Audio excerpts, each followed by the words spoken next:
আপনি যদি গুলশান এভিনিউ দিয়ে যান, এখানে একটা বিঘা জমির দাম 300 কোটি টাকা, নিউ ইয়র্কের ম্যানহাটনের জমির দামের সমান। অথচ এর উল্টো দিকে পৃথিবীর বৃহত্তম বস্তি করাই কিন্তু এই অঞ্চলে অবস্থিত, যেখানে আমাদের নেতা আছে গিয়েছিলেন। এর মধ্যে আছে আমাদের ডিপ্লোম্যাটিক হাব, এখানে আছে কমার্শিয়াল সেন্টার, এর মাঝে আছে আমাদের মহাখালী, বাড্ডা, কালাচাঁদ, নূরপুরের মতো এলাকা, যেটা মধ্যবিত্ত, আবার নিম্ন মধ্যবিত্ত, দরিদ্র, ধনাঢ্য সবাই এই অঞ্চলে আছে। এর বাইরে আছে বাংলাদেশের সবচেয়ে বড়, আমাদের গর্বের সেনাবাহিনীর সবচেয়ে বড় ক্যান্টনমেন্ট, কিন্তু এই এলাকার মধ্যেই। সেই এলাকা নিয়ে আমরা যখন কথা বলতে যাই, তখন আমাদের চাওয়া পাওয়ার বিষয়টা কি? গত রাতে যখন আমরা এখানে বলছিলাম, যখন রাত্রে 1টার সময় মাঠের মধ্যে আমরা বসেছিলাম, তখন আমাদের এই চেয়ারম্যান সিকিউরিটি ফোর্সের একজন আমাদেরকে বলল যে, ভাই আপনাদের এই মাঠের মধ্যে করার বুদ্ধিটা দিল কে?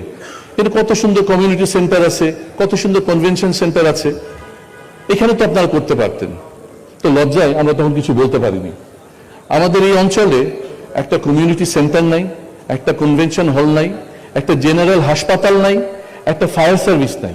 যে মূল বিষয়গুলো কোনো কিছু কিন্তু আমাদের এই অঞ্চলে নেই। আছে শুধু সারি সারি হোটেল আর অনেকগুলো রেস্টুরেন্ট, আছে যানজট।